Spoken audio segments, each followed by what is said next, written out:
So basically, NIFT offers the new students to experience certain fun and in a knowledgeable way. So आप लोगों को एक होता है GE मैंडेटरी एंड एक होता है GE ऑप्शनल. सो आपको एक सब्जेक्ट पिक करना होता है GE मैंडेटरी में से एंड एक आपको पिक करना होता है GE ऑप्शनल में से. So I will tell you the list of the subjects and also कि कौन सा सब्जेक्ट्स मैं अभी तक कर चुकी हूँ एंड ये आपको हर सेमेस्टर्स में लेना होता है. GE मैंडेटरी के आपके कुछ 4 से 5 सब्जेक्ट्स होते हैं जो आपको 4 साल में इक्वली कवर करने होते हैं एंड GE ऑप्शनल की बहुत ज़्यादा लंबी लिस्ट होती है, 15 से 16 सब्जेक्ट्स होते हैं एंड उसको भी आपको तुरंत नहीं मिलता. Like if you want some subject तो आपको उसके लिए हिट एंड ट्रायल मेथड करना पड़ता है.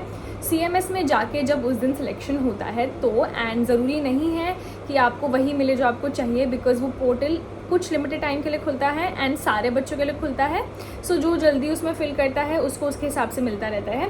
फॉर से इफ़ यू वांट चेस, ज़रूरी नहीं है आपको चेस मिले बिकॉज काफ़ी सारे लोग चेस के लिए ट्राई करते हैं because it's very fun subject and काफ़ी ज़्यादा कम लोड होता है उस सब्जेक्ट में. So information is definitely posted on the site which is not working right now, जो भी मैं चेक कर रही थी आप लोगों को लिस्ट बनाने की. सो अभी मुझे नहीं मिल रही है बट जब मुझे मिलेगी तो मैं डिस्क्रिप्शन में डाल दूंगी. Yes, in my first semester मुझे काफ़ी ज़्यादा चिल सब्जेक्ट चाहिए था. So I took personality development in my GE mandatory but faculties हर ईयर चेंज होती हैं तो मुझे बाद में पता था कि मेरे ईयर में it was very chill. I got really good marks and yes these do effect your SGPA. So if you person जो SGPA को लेके बहुत ज़्यादा पर्टिकुलर होने वाले हैं आपके मार्क्स को लेके एंड में एंड जिनको थोड़ा सा स्ट्रिक्टनेस पसंद है अपने मार्क्स में, जिनको पसंद है मार्क्स, तो वो ये सब्जेक्ट ले सकते हैं because this is a very scoring subject and I be also telling about the subject जो आपको बिल्कुल भी नहीं लेने चाहिए. तो GE मैंडेटरी मैंने पहले पर्सनैलिटी डेवलपमेंट लिया था, आप इसको बाद के लिए भी रख सकते हैं. दूसरा जो सब्जेक्ट है GE मैंडेटरी में वो है critical thinking. I personally hate that subject, I don't know why.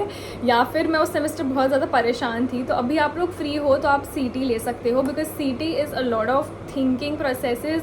मतलब क्लास में बैठ के you have to think case study, बच्चों को एक साथ ग्रुप करके you have to do some activities. तो CT तभी लेना if you mentally prepare for CT because मैं बता रही हूँ CT की फैकल्टीज़ चेंज होती हैं. Some faculties are really good, like one faculty is like super, तो मैंने उन्हीं का लिया था. स्टिल मेरे पे कम बर्डन था but I didn't like CT at all. Personality development was more of my type. Now talking about some optional subjects, GE optional subjects. So I took many subjects जो किसी ने भी नहीं लिए होंगे. मैंने फाइनेंस लिया था. I don't know why I took finance, but trust me, finance is a really good subject if you want to add it in your CV कि आपने फाइनेंस किया है. एंड अगर आपको मैथ्स थोड़ी बहुत भी आती है finance would work. But yes, you should be ready कि आप बाकी लोगों की तरह जब वो लोग फ़न कर रहे हों इन सब में तो आप बैठ के मैथ्स की शीट सॉल्व कर सकें. कॉस्ट शीट आपको सॉल्व करनी होती है पूरी की पूरी एंड टीचर्स डू हेल्प. और जूरी होती है एक आपकी एंड टर्म जिसमें आपको कुछ चीज़ें कैलकुलेट करनी होता है एंड आपको बैलेंस शीट को बैलेंस करना आना चाहिए जो आपको सिखाते हैं. ऐसा नहीं है कि आपसे बिल्कुल बोल देंगे कि वहीं पे बैठ के आप अपना कुछ प्रिपेयर करने लग जाओ खुद से. No, you will be taught perfectly about it. So उसकी टेंशन मत लेना but you should be very अपनी तरफ से इनिशिएटिव थोड़ा डालना. रोज़ आके थोड़ा बहुत पढ़ना पड़ेगा फाइनेंस में. So I took it in my very first semester. I took finance. In my second semester, I took psychology and I really loved the subject. Like the faculty was super good. Again, it is a very scoring subject plus it's a very light subject. मैं बैठ के भाग के आ जाती थी, किसी को फ़र्क भी नहीं पड़ता था. So this was really good. And psychology मैं इसीलिए बोलूँगी लेने के लिए because if you are a person who is into all these things like all the mental health thing, so आपको वो सब्जेक्ट बहुत ज़्यादा पसंद आने वाला है. बिकॉज मैं थी तो मुझे इनिशियली इन चीज़ों में इंटरेस्ट नहीं था but when I started taking her classes तो मुझे इतना ज़्यादा इंटरेस्ट आने लगा, चीज़ें बिल्डअप होने लगी because she is such a nice teacher. मतलब जो फैकल्टी निफ्ट मुंबई में आती है and yes they teach you a lot of things and वो आपको शीट देते हैं. It's kind of trauma sheet जो फिल करनी होता है. देन यू विल नो कि आपको लाइफ में कितने ट्रॉमाज हुए हैं. You will get points to yourself. And the end term jury होती है सब चीज़ों की. तो इसकी एंड टर्म जूरी भी आपके ग्रुप में होती है. उसमें आपको चार्ट्स बनाने होते हैं. It's really fun. तो ये सब्जेक्ट ले सकते हैं जिनको थोड़ा लाइटर साइड जाना है. Coming to the most easier subject which is cultural anthropology. मैंने ये सब्जेक्ट लिया था बिकॉज़ ये मुझे इतना ज़्यादा पसंद आया था बिकॉज़ ये जो हमारी फैकल्टी थी वो हम लोगों को सिर्फ पीपीटीज बनाने को देती थी, मतलब this is the only thing. मतलब आपको वो कुछ पढ़ाएंगे एंड आपके सारे असाइनमेंट्स एंड जूरी असाइनमेंट तक आपके सिर्फ और सिर्फ प्रेजेंटेशंस थे। आपको सिर्फ उसमें डेटा एंटर करना था and just have to present it. So all the lazy people out there, go for cultural anthropology, you will love that subject. Basically it's about these social and cultural groups which are still existing in on the earth, like on the planet, not only India के बारे में। सो आपको यही assignment मिलता है कि इस tribe के बारे में पढ़ो, टैबूज़ के बारे में पढ़ो एंड ऑल द मिथ्स, उस सब के बारे में आपको पढ़ने को उसमें मिलता है। So now talking about the subjects जो आपको लेने से पहले थोड़ा सा सोचना चाहिए। इंग्लिश एंड फ्रेंच को लेने से पहले थोड़ा सा सोचना, because see these are the subjects and these are the languages. You can not learn these languages in such a short duration of time. Plus ये थोड़े से जो इनकी फैकल्टीज हैं थोड़ी सी स्ट्रिक्ट हैं, so if you are okay with it तभी इसको लेना। हाई एक्सपेक्टेशन के साथ बिल्कुल भी मत लेना। फ्रेंच एंड इंग्लिश में बोलूँगी। And yes, one more subject I missed जो सबका फेवरेट होता है, which is Latin dance. And Latin dance हमेशा ग्रुप्स में होता है, so you need a person with you, either a boy either a girl, but पहले से उसको लेके जाना, मतलब अपने फ्रेंड को लेके जाना। You will be more comfortable with the person, yes, because it's almost the girls college NIFT, तो girls ratio is very more. तो हम लोग ऐसा करते थे लाइक प्रीवियस बैचेस में कि हम अपने फ्रेंड्स को लेके जाते थे कि हाँ हम लोग पेयर अप करके वील डांस। सो जूरी काफ़ी अच्छी होती है, Latin dance is really really good, जिसको लेना है ले सकते हैं। Now talking about chess and magic, they are almost in the same level. Chess में जहाँ तक मैंने सुना, chess keyboard, yes chess keyboard and what did I say, magic, ये सारे के साथ जो सब्जेक्ट्स हैं वो एक ऑलमोस्ट एक सेम पेज पे लाई करते हैं, बिकॉज इसमें आपको मार्क्स मिल जाते हैं बहुत आराम से। बट द थिंग इज़ कि आपको अपनी तरफ से कुछ एफर्ट करना पड़ता है। Like it's a easy and scoring subject if you want to go with it. You will be asked to play a chess match with a person and वो शायद सर चूज़ करते हैं या फिर आप अपनी मर्ज़ी से भी चूज़ कर सकते हैं।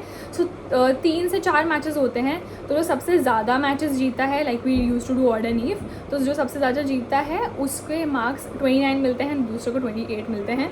दिस इज़ द इनसाइट, ठीक है, ये बाहर नहीं जाना चाहिए। So you can do go with chess and chess is really good. And now talking about the magic thing, magic में भी आपको कुछ डिज़ाइन करना होता है। You have to design a logo, you have to design something और posters and stuff, it's also really good. Keyboard का भी वही है, you have to learn the keyboard and you will be doing it on your phone, तो कोई tension की बात नहीं है। Don't have to buy the keyboard from outside, you can use the phone का जो एप्लीकेशन वाला कीबोर्ड होता है वो ही फॉर द कीबोर्ड थिंग। अभी जो मैंने रिसेंटली एक प्रीवियस ईयर में मैंने जी ऑप्शन लिया था, वो था मेरा आर्टिफिशियल इंटेलिजेंस इन फैशन और समथिंग लाइक दैट उसका नाम था। Subject is really nice, the faculty is really good, but what I expected कि मुझे आर्टिफिशियल इंटेलिजेंस वहाँ पे मुझे AI के बारे में सिखाया जाएगा या फिर मुझसे कुछ कोड करवाया जाएगा ताकि मैं उसको फैशन में इंक्लूड कर सकूँ, वैसा कुछ भी नहीं हुआ था। सारे के सारे assignments self discovery and self learnings पे बेस थे। We were giving some sort of examples and हमें उसी को पिक एंड चूज़ करके उसी को प्रेजेंट करना था। सो यही था। सो हमें खुद से ढूंढने पड़े। सो इसमें आ जाता है आपका CAD आ जाता है, AI इन CAD आ जाता है, and there are several softwares nowadays जो आपको सीधे सीधे गारमेंट की इमेज एक मैनीक्वीन के ऊपर डाल के दिखा देता है, मॉडल्स के ऊपर डाल के दिखा देता है कि how the satin is gonna feel, how the velvet is gonna feel, how the fabric is gonna fall on the surface. आपको कोई भी स्पून फीड नहीं करने वाला है इस सब्जेक्ट में, सो आपको खुद से ही मेहनत करके वो सीखना पड़ेगा। एंड खुद से भी आप डिस्कवर करते करते कितना ही करोगे, 1 महीने में, 1 हफ्ते में, not even 1 month. So artificial intelligence तभी लेना when you are like okay, I'm okay with it वाला सब्जेक्ट है। Now talking about one more subject which we left, which is except for CT and except for personality development, there's one more subject जो मैंने लिया था अपने second semester में I think, and second semester is the odd semesters are tough, the even semesters are better I think. So I took that subject and that was really nice. My jury went superb.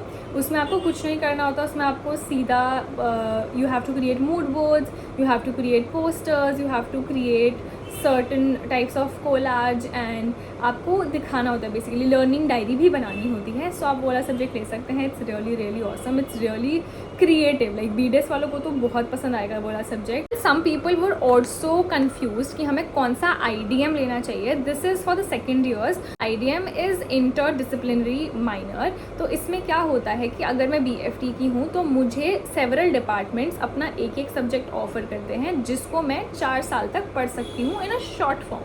मतलब मैं short तरीके से ना summary तरीके से मैं पढ़ सकती हूँ. But yes, I will be able to be a future part of the department. कि हाँ मेरे को वो भी आता है बिकॉज मैंने उसका a type of short course मैंने किया है, आप ऐसे बोल सकते हैं. So I am in BF Tech and I am doing FC IDM. So FC IDM में अभी तक हमने सिम्योटिक्स सीखा है which is really really important. लोगों ने स्पेस डिज़ाइनिंग सीखा है एंड हम लोगों ने मैगज़ीन डिज़ाइन सीखा है, लेआउट सीखा है.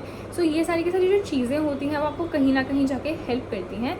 सो नाउ FC किन लोगों को लेना चाहिए? जिन लोगों की एडिटिंग काफ़ी ज़्यादा अच्छी है या फिर जिन लोगों का हाथ थोड़ा कैनवा या फिर फोटोशॉप पे साफ है, वही लोग FC लेना. वरना FC can be a trouble for you guys because magazine design करना होता है, पोस्टर डिज़ाइन करना होता है. You have to create logos, you have to have a very sharp mind. मतलब देखने के लिए लेआउट में कौन सी चीज़ें कहाँ फिट होंगी. तो तभी आप FC लेना अगर आप इन सब चीज़ों में अच्छे हो या फिर आपको थोड़ा सा भी इंटरेस्ट है. बिकॉज FC में इसके अलावा कुछ नहीं होता.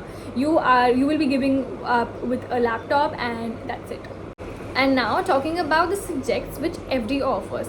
तो एक में आपको रिप्रेजेंटेशन करनी होती है, एक में आपको stitching and swing and pattern making दूसरा करना होता है. जिन लोगों को PMGC से बहुत ज़्यादा प्यार है, people like me can definitely go with FD का वो वाला साइड. इलस्ट्रेशन बनाना बहुत ज़्यादा पसंद है बाय हैंड और ईदर बाय Adobe Illustrator, तो वो लोग ज़रूर ये सब्जेक्ट ले सकते हैं. FD is fun but FD has also lot of pressure.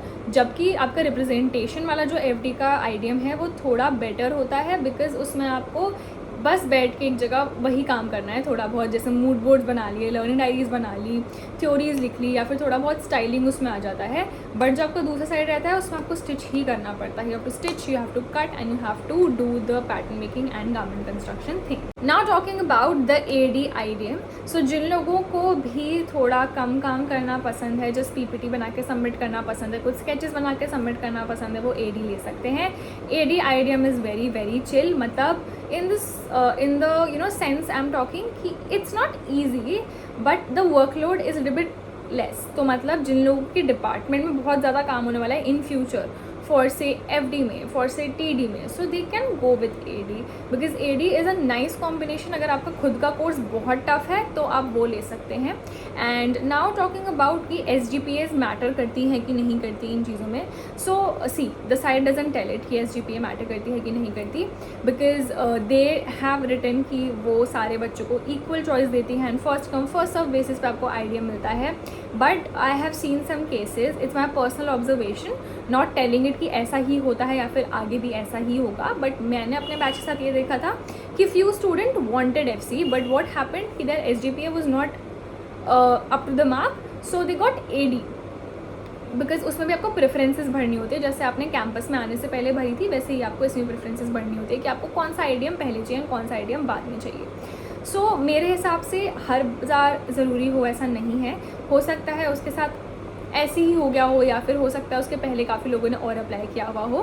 But yes, और सीनियर्स ऑल्सो टोल्ड कि SGPA थोड़ा बहुत मैटर करती है इन चीज़ों में बिकॉज FC उन लोगों को ज़्यादा मिलता है जिनकी SGPA थोड़ी सी बेटर होती है.